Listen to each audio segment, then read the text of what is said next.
My name is Arthur Hayes. For 42 years, my world has been shaped by the grain of wood. I'm a cabinet maker, a joiner, a man who finds solace in the patient rasp of a hand plane and the sweet, resinous scent of freshly cut pine. My workshop, a converted garage behind the modest house I've lived in for most of my adult life, is my sanctuary. The floor is a permanent tapestry of sawdust, the air thick with the ghosts of varnish and linseed oil, and every tool hanging on the pegboard walls has a story, worn smooth and dark by the grip of my own hands. It was in this house, amidst the scent of cedar and the hum of the table saw, that I raised my son, Leo. His mother, Eleanor, was a flame that burned too brightly and too fast for this quiet life. She left us when Leo was just 4, a whirlwind of unfulfilled dreams and restless energy, leaving behind a silence that was heavier than any slab of oak. I never remarried. My life's work became twofold, shaping wood into things of beauty and purpose, and shaping my son into a man of kindness and integrity. We didn't have much. My income was as steady as the demand for bespoke furniture, sometimes a feast, often a famine. There were winters when I'd patch Leo's worn-out coat with my own hands, and we'd huddle closer to the wood stove, our main source of heat. But there was always food on the table, always a light on for his homework, and always a father who would drop everything to listen to his day. I taught him what I knew, the value of patience, the dignity of working with your hands, the quiet strength in a well-made joint that holds firm under pressure. I couldn't teach him about the world of finance or letters, but I taught him about character. I believed that was enough. And, for a long time, it was. Leo grew up smart and observant, with a quiet determination that reminded me of the steady, inexorable growth of a tree. He was fascinated by the patterns in things, not just the whorls in a piece of bird's-eye maple, but the hidden logic in the burgeoning world of computers. He earned scholarships, excelled at university, and eventually moved to the city of Port Blossom, a place of glass towers and ceaseless rain, a world away from our dusty workshop. He found a job with a software company and, more importantly, he found love. Her name was Clara Vance. She was, in every way, from a different forest. Her father, Dr. Alastair Vance, was a retired literature professor from a prestigious university, a man whose wealth came from generations of old money, culminating in his family's ownership of a respected, if somewhat archaic, publishing house, Vance and Sterling Press. Her mother, Beatrice, was a patron of the arts, a woman who moved through life with the curated grace of a museum exhibit. They were polite to me, in a detached, anthropological way. I was Leo's charming, rustic father. They would visit our little house, their expensive shoes treading carefully on the worn linoleum, and admire my work with faint, condescending praise.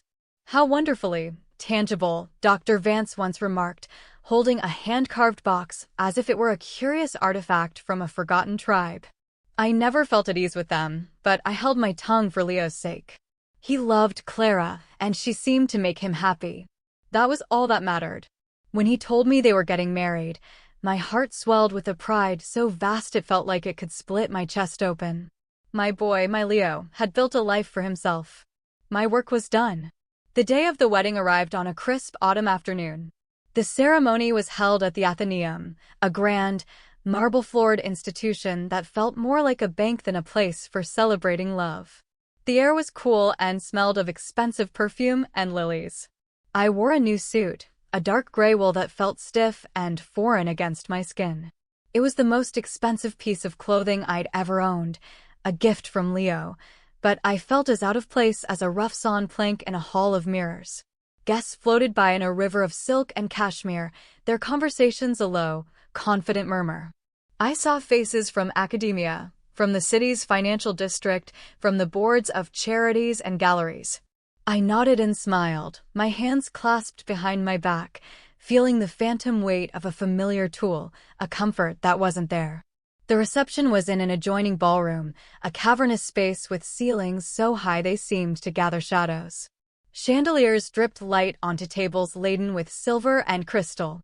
I found my assigned seat at the head table, the one reserved for the immediate family. A small, elegant place card stood before my setting, inscribed with beautiful calligraphy. I leaned in to read my name, a simple warmth spreading through me at the sight of it. Arthur Hayes. But my smile faltered. Beneath my name, in a slightly different, more hurried script, someone had added 2 words in shimmering gold ink. A parenthetical, an asterisk, an addendum to my identity. Provisional. I stared at the word. Provisional. Temporary. Conditional. Subject to change. I felt a cold knot tighten in my stomach. I looked around. A few of the Van Cess cousins, seated nearby, were watching me, their smiles tight with suppressed mirth. One of them, a young man with a sneer that seemed to be his default expression, leaned over to his sister. "Alistair's little joke," he whispered, just loud enough for me to hear. "He has a droll sense of humor, doesn't he?" Then I saw him. Dr. Alistair Vance, seated at the center of the table, raised his champagne flute in a small, almost imperceptible toast in my direction. He gave a thin, knowing smile, his eyes glittering with intellectual contempt. Beatrice, beside him, dabbed her lips with a napkin, her shoulders shaking with a silent, delicate laugh. The warmth I had felt moments before evaporated, replaced by a profound and hollow chill. It wasn't a joke. It was a statement. In their world of tenure and pedigree, of permanent collections and established canons, I was temporary. I was the father-in-law on loan, a placeholder until my son was fully assimilated into their superior world. The word wasn't just an insult to my education or my profession. It was an erasure of my entire life, of every sacrifice, every long night, every splinter I'd ever pulled from my hands for the sake of the boy they were now claiming as their own. My first instinct was to be small. I reached out a slightly trembling hand and quietly flipped the card over, hiding the offending word. I would endure it. For Leo. I would sit here, eat the food that cost more than my weekly earnings, and smile until my face ached. But the quiet mockery continued. "I suppose he's good with his hands," someone quipped from further down the table, followed by a ripple of polite, cruel laughter. "Don't be rude, darling," a woman's voice chided playfully. "Someone has to do the manual work." The air in my lungs turned to lead. Every joyful note of the string quartet, every sparkle of the chandelier, felt like a personal affront. This wasn't a celebration, it was a coronation, and I was the court jester they were laughing out of the room. I looked across the polished dance floor for Leo. He was trapped in a circle of his new relatives, smiling for a photograph, his arm around Clara. He hadn't seen. He couldn't have. How could I burden him with this on his wedding day? Slowly, carefully, I pushed my chair back. The scrape of its legs against the marble was a small, insignificant sound in the grand hall, but to me, it was a roar of dissent. I wouldn't stay. I couldn't. My dignity, the quiet, sturdy thing I had built for myself over a lifetime, was worth more than this. I stood up, my gaze fixed on the ornate doors at the far end of the room, and began to walk. I hadn't taken more than 3 steps when a firm hand closed around my arm. "Dad?" I stopped, but didn't turn. It was Leo. His voice was low, devoid of its usual warmth. It held a stillness that scared me. "Leo, it's all right," I murmured, my voice thick. "I just need some air. You go on, enjoy your night. It's your wedding." "No," he said, his grip tightening just enough to let me know he wasn't letting go. "We're leaving." "What?" "Don't be ridiculous," I whispered, finally turning to look at him. His face was a mask of calm, but his eyes, those kind, observant eyes I knew so well, were burning with a cold, clear fire I had never seen before. "This is your bride, your party." "Dad," he said again, his voice cutting through the nearby chatter, drawing a few curious glances. "Let's go home." He didn't raise his voice.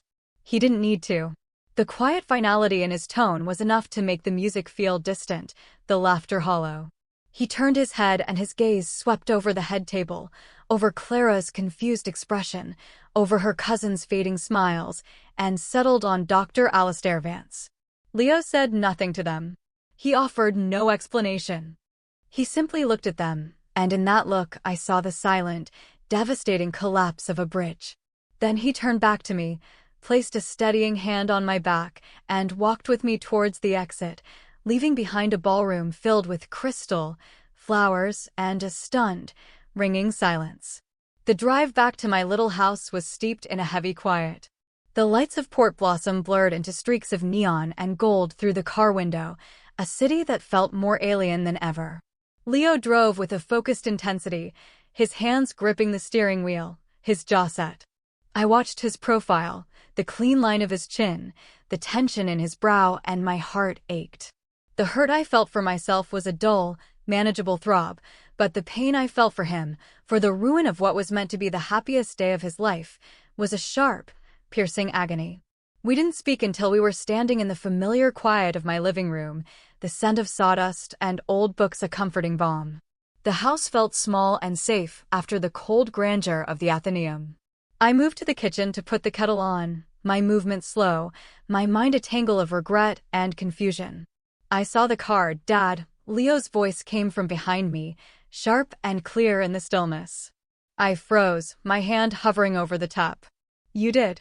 I saw it before you did, he said. He walked around the counter and leaned against it, his arms crossed. His expensive suit looked out of place here, but the look in his eyes was one I recognized from his childhood, the look he got when he was trying to solve a particularly difficult problem. I was standing with Clara's uncle by the entrance. I saw Alistair lean over and write on it. I saw him show her. I saw them laugh. I turned off the tap and faced him, my confusion deepening. Then why didn't you say something right then, Leo? Why did you let it happen? A flicker of something, pain, disappointment, a deep and profound weariness, crossed his face. Because I had to know, he said, his voice barely a whisper. I had to see if they would actually go through with it. I had to know if the woman I was about to commit my life to would stand by and let her family humiliate the man who raised me. I gave her a chance, Dad.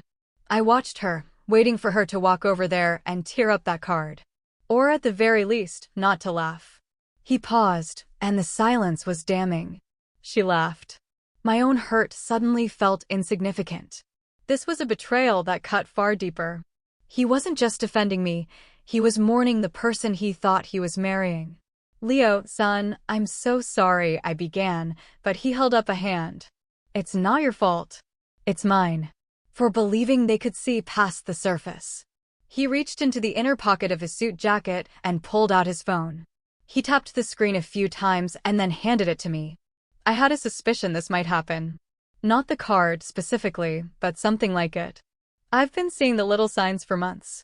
So I asked a friend of mine, a guest at the wedding, to keep his camera discreetly pointed at their table. I looked down at the screen. It showed a slightly shaky, covert video of the head table.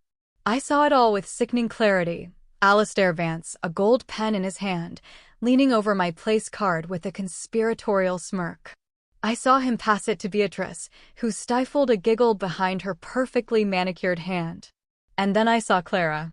Alistair said something to her, and she glanced towards the empty chair, my chair, and then back at her father. She smiled. A small, complicit, beautiful smile that broke my heart. Her real family is the one she's marrying into, I heard Alistair's voice, tinny through the phone's speaker. The artisan is just a charming piece of folklore from her husband's past. I handed the phone back to Leo, my hand trembling slightly. I felt a wave of nausea. Leo took the phone, his expression hardening into something I didn't recognize. It wasn't anger. It was colder, more precise. Like a surgeon preparing for a difficult, but necessary, operation. There's something I haven't told you, Dad, he said, his tone shifting. About my job. About everything. He walked over to the worn satchel he'd left by the door and pulled out a sleek, thin laptop. He set it on my sturdy oak dining table, a table I had built for us 20 years ago. The Vances think I'm just a mid-level programmer at a decent tech firm, he continued, opening the laptop. The screen glowed to life, illuminating his face. That's what I told them. It's what I let them believe. I kept living simply. I didn't want to attract the wrong kind of attention. I wanted to see if Clara loved me or the idea of me. He looked up at me. 3 years ago, a partner and I co-founded a small startup. We called it Ethereal Labs. We developed a new kind of user interface platform, something intuitive and adaptive, designed to make complex digital archives accessible and beautiful. It was a passion project. I listened, trying to piece it all together. I knew he was good with computers, but this was beyond what I had imagined.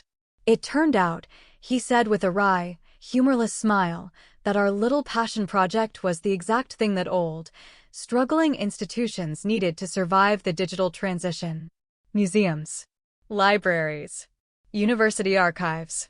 He paused, letting the weight of his next words settle in the quiet room. And legacy publishing houses. My breath caught in my throat. Vance and Sterling? He nodded slowly.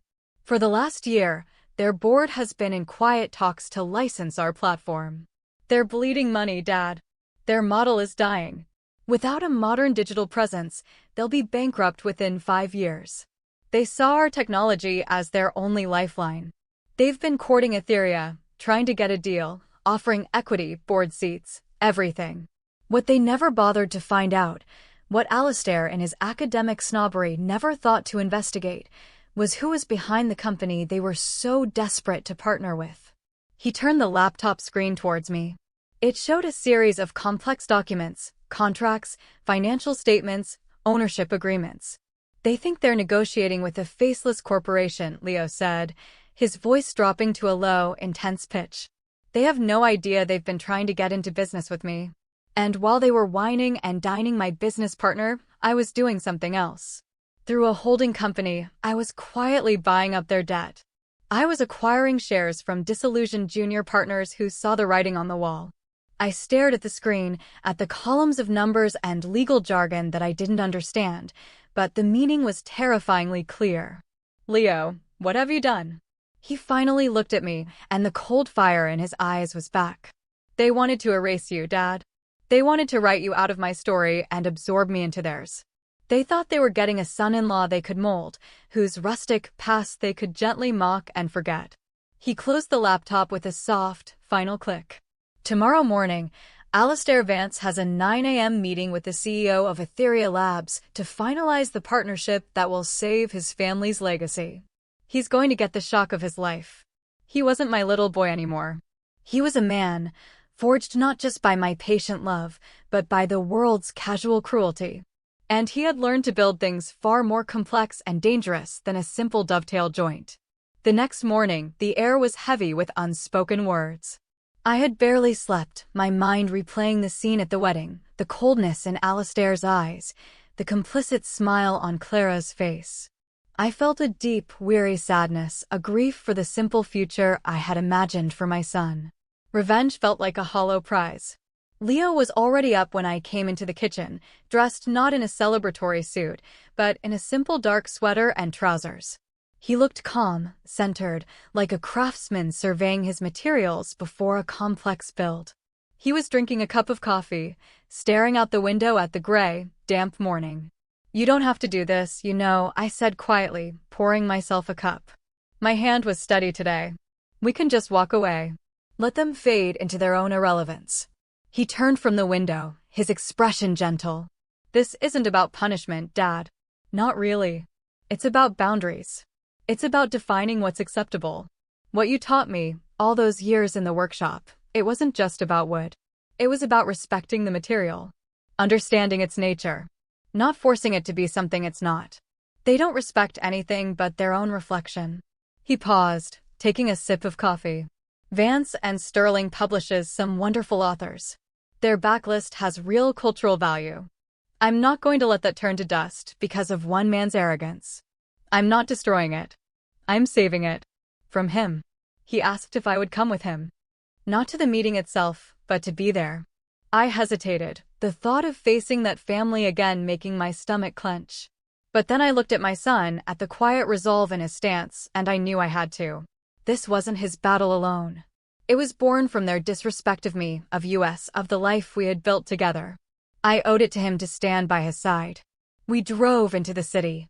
The Vance and Sterling Press building was an old, handsome brick structure in a historic part of Port Blossom, a neighborhood of cobblestone streets and gas lamps. It was the kind of building that prided itself on its age, its walls steeped in a century of literary tradition. Inside, it smelled of old paper, leather, and polish, a stark contrast to the sterile marble of the Athenaeum. Leo's business partner, a sharp, kind-faced woman named Maya, was waiting for us in the lobby. She greeted me with a warm, respectful handshake. "Mr. Hayes, it's an honor to finally meet you. Leo talks about you all the time." Her simple, genuine words were a balm on the wound of the previous night. "Alistair is in the conference room," she told Leo. "He's practically salivating. He thinks you're here to sign the papers." "He is," Leo said calmly. "Just not the ones he's expecting." Leo asked me and Maya to wait in an adjoining office, one with a glass wall that looked into the main conference room. "I need to do this first part alone," he explained. We sat, and through the glass, I watched as my son entered the lion's den. The conference room was magnificent, dominated by a long, dark mahogany table that I couldn't help but admire. Bookshelves lined the walls from floor to ceiling, filled with leather-bound volumes, the physical embodiment of the Vance legacy. Dr. Alistair Vance stood up as Leo entered, his face wreathed in a magnanimous, patronizing smile. "Leo, my boy, I'm glad you came. A difficult night last night, I understand, but I'm sure we can put that little bit of family awkwardness behind us. Business is business, after all." Leo didn't return the smile. He simply walked to the table and placed his laptop and a thin leather portfolio upon its polished surface. "Hello, Alistair. Where's your CEO?" Alistair asked, looking past Leo towards the door. "I was expecting to finalize things with Mr. Chin." "There is no Mr. Chin," Leo said simply. "That's the name of the holding company. I'm the founder and majority owner of Etheria Labs." The smile on Alistair's face didn't so much fall as it did shatter. He stared at Leo, his mouth slightly agape, a slow, dawning horror creeping into his eyes. "You? But you're a programmer. At Omnicorp." "I left Omnicorp 2 years ago to focus on my own company," Leo said, his voice level and dispassionate. "A fact you might have discovered with a simple internet search. But you weren't interested in who I was. You were only interested in what you thought I was." Alistair sank into his chair, his face pale. "This is a trick. A hostile, deceptive—" "No," Leo interrupted, his voice cutting through Alistair's sputtering. "This is a consequence. For the last 6 months, my team has been performing due diligence on this company. We've analyzed your finances, your assets, your debts."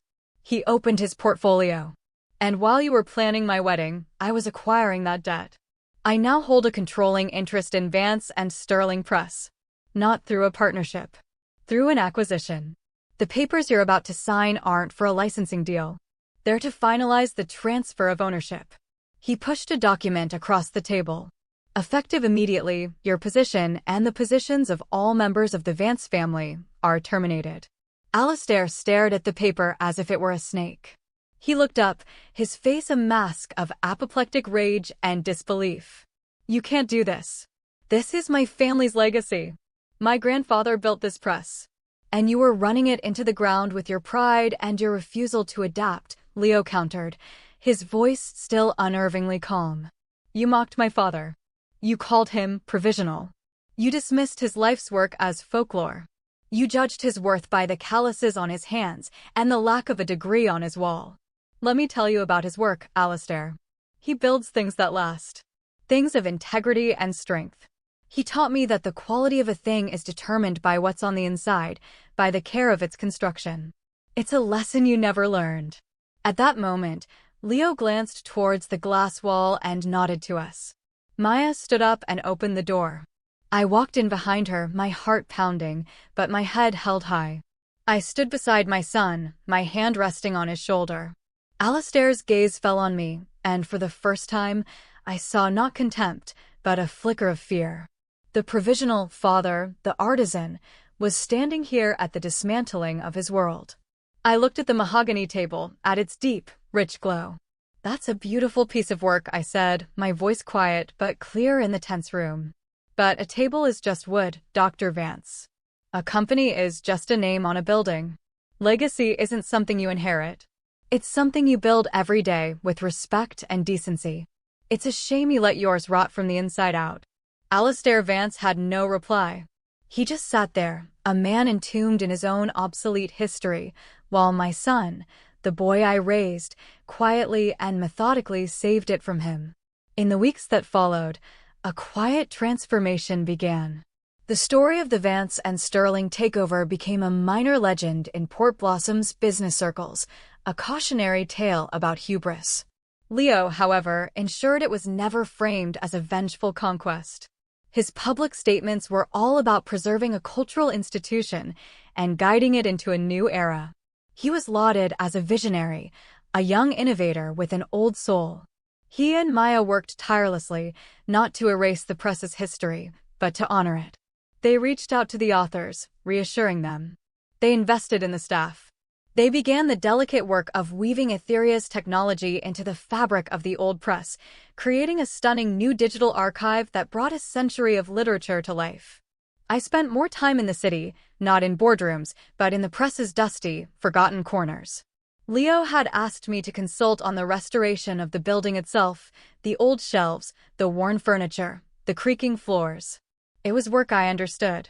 I found a deep, satisfying peace in it, using my hands to restore the physical container of so much history, while my son restored its soul. One rainy Tuesday evening, about a month after the wedding that never was, there was a knock on my door. I opened it to find Clara standing on my porch, huddled under a small umbrella. She looked smaller than I remembered, stripped of the protective armor of her family's wealth and status. Her eyes were red-rimmed, her face pale. "Mr. Hayes," she said, her voice barely a whisper. Can I talk to you for a moment?" I hesitated, then stepped back and held the door open. My small living room, with its comfortable, worn armchair and the scent of wood smoke, felt like an interrogation chamber. She stood awkwardly in the center of the room, twisting the handle of her handbag. "I wanted to apologize," she began, her gaze fixed on the floor. "What my father did, what I let happen, it was unforgivable. I was a coward. I was so caught up in their world and what they expected of me that I lost myself. I lost the best thing that ever happened to me." Tears began to trace paths down her cheeks. "I love Leo. I really do. I know I broke his heart and yours.